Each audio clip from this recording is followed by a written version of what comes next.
Students welcome back to my YouTube channel Smita tutorial. आम ए पढ़ा कौन क्लास 10th ज्यामितिर प्रथम पाठ पढ़ा कौन ज्यामितिर सदृश्य। ए पाठर आम उपपाद्य 1 2 पढ़ी सारी। नेक्स्ट पूर्व क्लास आम छेदक और छेदांश विषय पढ़ी और अनुरूप छेदांश कौन पढ़ी सारी और प्रमेय 1 आम पढ़ी किंतु तार प्रमाणटा पढ़ीने। प्रमेय 1 कौन कौन तीनोटी परस्पर समांतर सरल रेखा को दुईटी सरल रेखा छेद करने द्वारा छेदक रेखा उपरे उत्पन्न होतुबा अनुरूप छेदितांश मानक दैर्घ्य समानुपाती हुअन्ति। एठी कहूँ 3टा सरल रेखा समांतर है। एठी मोर 3टा सरल रेखा समांतर होगी अच्छा 3टा समांतर सरल रेखा ताकू 2टा छेदक छेद कर देखिपे 2टा छेदक छेद कर। एठी जो आमर छेदितांश आसला ये देखिपे छेदितांश जा से माने कौन परस्पर समानुपाती हे बोली एटा प्रमाण करियो कहिछि। तो चलो देखिए प्रथम दत्त अछि कौन L1 L2 L3 सरल रेखा समांतर अछंती। T1 T2 तार छेदक L1 L2 L3 T1 T2 छेदक द्वय ABC और DEF बिंदु छेद कर। देख ये मोर कौन अच्छी L1 L2 L3 3टा समांतर सरल रेखा T1 और T2 2टा छेदक जी कि L1 L2 T1 L1 L2 L2 L3 को A B C बिंदु छेद कला बेले T2 टा D E F बिंदु छेद कर। अंकन कौन आसी आमर अंकन आसी सॉरी प्रमाण कौन आसला सी एठी प्रमाण करिया देछि कौन AB by BC is equal to DE by EF is equal to AC by DF है। तीन जा इक्वल बोली प्रमाण करार अच्छी है। अंकन कौन हम AF को अंकन करा जाऊ सरला। एबे आमे प्रमाण करिया कौन प्रमाण करिया आमे देखिया त्रिभुज ACF रे कौन देखिले त्रिभुज ACF रे BG देखो कौन लिखुची BG समांतर CF है। BG समांतर कौन CF तेणु उपपाद्य 1 अनुसार आमर कौन हो उपपाद्य 1 अनुसार AB by BC is equal to AG by GF पलि आसला है। एबे त्रिभुज ACF छाड़देली तापर आसिया आमे त्रिभुज ADF कोड़ी की त्रिभुज ADF एडार थिला त्रिभुज ACF है। त्रिभुज ADF रे GE समांतर AD GE समांतर AD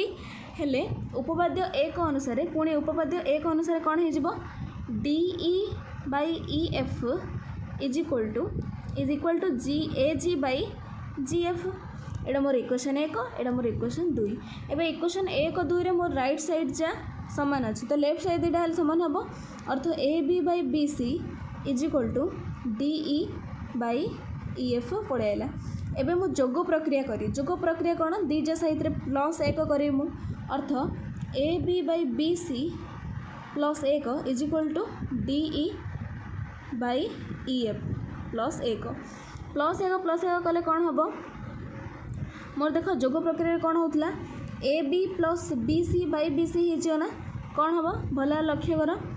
AB by BC plus BC हो लस आगु आमर ये कौ प्रक्रिया लगे कौन भग्नांश मिश्रण जपर कराऊँगी कौन हो AB plus BC by BC is equal to DE plus EF by EF। देख AB प्लस BC मिसले कौन है AC by BC is equal to DE plus EF मिसले है DF by EF। एवं मुझे एकांतर करदेले AC by DF is equal to BC by EF है। देख प्रथम आमर पलैला कौन 2टा इक्वेशन पलैला आमर कौन AB by BC is equal to DE by EF। तापर आसला आमर AC by BC equal to कौन पलैला एबे देख एटा को मन रख आउ एटा मन रख कौन AB by BC is equal to DE by EF AC by DF is equal to BC by EF ए दुटा मन रख। एबे पुणी कटे मु लिखुस देख कौन आसला AB by BC is equal to DE by EF है। आउ गोटे आसला आमर AC by DF is equal to BC by EF। एबे मु ए इक्वेशन टाऊ एटा आमर कौन इज इक्वल टू आसी एटा मु एकांतर प्रक्रिया द्वारा समाधान करी। एकांतर प्रक्रिया कले कौन AB by DE is equal to BC by EF है। तो B C by E F एडे देख B C by E F अच्छी तो A B by D E is equal to कौन हो A B by D E is equal to B C by E F is equal to A C by D F है ता पूर्व आमर मध्य A B by B C is equal to D by E F is equal to A C by D F मध्य हम हेल्ले आमर केतरा इक्वेशन आसुछि देख आमर कौन इज इक्वल टू पळेला A B by D equal to B C by E F is equal to A C by D F देख गोटे गोटे लिखुची आसला आमर कौन A B by D E is equal to B C by E F is equal to A C by D F एटा आसला D F तापर मध्य मुझे लिखिपारि कौन A B by B C is equal to D E by E F is equal to कौन हो देख ये कौन हो देख ए दुईटा इक्वेशन को लेकिन एकांतर कले मोर यहाँ आसला एवं मुझे ए दुईटा नहीं एकांतर कले मोर कौन आसो A C by B C is equal to D F by E F एपरी भाव आम केते गुड़े इक्वेशन आनीपर है तो ये देख आम लिखाई आमर कौन प्रमाण करा A B by D E कौन A B by D E is equal to B C by E F is equal to A C by D F बुझिपार नेक्स्ट देख ये आम प्रमाण बुझिले तापर जीवा आम देख ये मुझे पॉइंट जहाँ कहली ये आम लिखाई है देख A B by A C is equal to D by E F B C by A C is equal to E F by D F तापर ये अनुसिद्धांत 3 रे कही तीनोटी समांतर सरलरेखा को छेद कर गोटे छेदक उपरिस्थ छेदितांश माने समदैर्घ्य विशिष्ट हेले उक्त समांतर सरलरेखार अन्य कौन छेदितांश उपरिस्थ छेदितांश दैर्घ्य सामान ये कौची जदि मोर 3टा सरलरेखा समांतर सरलरेखार छेदकर गोटे छेदितांशर अनुपात सामान है अर्थ ये मोर A B is equal to B C है कौन आमर आमको प्रमाण करार अच्छे D is equal to E F हम आसो ही आमर A B is equal to यहाँ मन रख जदि गोटे छेदितांशर अनुपातटा आमर सामान आसला अर्थ A B is equal to B C आसला अन्य छेदितांशर छेदितांश गुड़िक सामान आस अर्थ D is equal to E F ये प्रमाण देती तुम देखिपर भी है नेक्स्ट आसला ये कही प्रमेय 1.1 विपरीत कथनटा भूल सत बोली ना भूल हो पारे छेदितांश गुड़िक समानुपाती हेले छेदितांशर उत्पन्न रेखा गुड़िक सर्वदा समांतर न हो पारती जदि भी ये आमर छेदितांश जहाँ सामान भी है आमर रेखा गुड़िक जो L1 L2 L3 रेखा गुड़िक सबू जहाँ समांतर हम बोली किसी माने ना है बुझिपाल तापर जी आम उदाहरण देख उदाहरण 2टा देती उदाहरण भल बुझा देख चित्र देती कौन L1 L2 समांतर देती है आउ A B by B C is equal to D by E F दे देती आम प्रमाण करार अच्छी L1 L2 L3 3टी जहाँ समांतर बोली प्रमाण करार अच्छी दत्त लिख L1 L2 समांतर A B by B C is equal to D by E F है तापर अंकन करिया आम ए एफ अंकन कर जाऊ देख लिखाई ए एफ अंकन कर जाऊ तापर देख त्रिभुज ए एफ डी रे ई जी समांतर डी ई जी देख प्रथम त्रिभुज ए एफ डी है ए एफ डी रे ई जी समांतर ए डी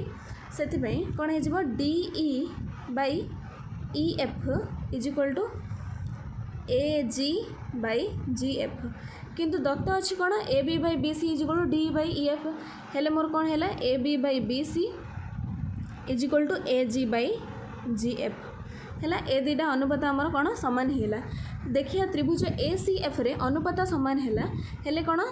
आमर बी जी समांतर सी एफ हो बी जी समांतर सी एफ हेले L1 L2 समांतर L3 है आमर दत्त अच्छी L1 समांतर L2 पुणी एवं आम आने L2 समांतर L3 से 3टी जहाँ आमर कौन समांतर है ये देख आम भल पूरा प्रमाणटा कही तुम भल भाव देखी नब तापर उदाहरण 2 रे कही देख गोटे त्रिभुजर कौन एक बाहुर मध्यबिंदु दे त्रिभुजर अन्य एक बाहु सह समांतर भाव अंकित सरलरेखार उक्त त्रिभुजर तृतीय बाहु को समद्विखंड करे ये कही जदि त्रिभुजर मध्य दे गोटे सरलरेखा जाइए जोड़ा कि गोटे बाहु को समद्विखंड कर सरलरेखा अन्य बाहु को समद्विखंड कर प्रमाण करा कही अर्थ एल सरलरेखा दत्त अच्छी आमर कौन पी बिंदु है ए बी मझी बिंदु एल सरलरेखा पी बिंदु देकी जाइए है आउ ए सी को क्यू बिंदु छेद कर प्रमाण करार अच्छे क्यू है ए सी मझी बिंदु अर्थ A Q is equal to Q C अंकन करार अच्छी कौन ए बिंदु रे एल सरलरेखा सहित समांतर करके L1 सरलरेखा अंकन करा प्रमाण आम करिया देख एल देख कौन कही एल समांतर बी सी अच्छी तो मोर अनुपात सामान हम A P by B P is equal to A Q by Q C ए क्यू बाई क्यू सी है एवं A Q by Q C is equal to कौन हो एक हो कारण A Q equal to Q C एक होगापर तापर देख कौन हम सर देख कौन A P by P B कौन है A P by B P is equal to A Q by Q C एटा मोर दत्त अच्छी A P is equal to B P हेल्ला मोर कटिज आय कौन एक is equal to A Q by Q C एडे A Q is equal to कौन है क्यू सी है तो A Q equal to Q C आमर प्रमाण सरला कौन A Q is equal to Q C आमर प्रमाण सरला ये देख कही आमर L1 आ L समांतर अंकन अनुजाई हेले कौन है L1 L आ बी सी तीन जा आमर समांतर होगा तीन जा समांतर हेले आमर तीन सरल रेखा आ एटा छेदक तुम यहाँ नहीं प्रमाण कर कि तुम जो पढ़ी कौन त्रिभुज गोटे बाहु सह समांतर होगी जदि गोटे सरल रेखा अंकन होती सी दुई बाहु को समानुपात विभक्त कर व्यवहार कर किंतु ये आम छेदांश छेदक छेदांश विषय पढ़ते छेदक नहीं प्रमाण करा बहुत भल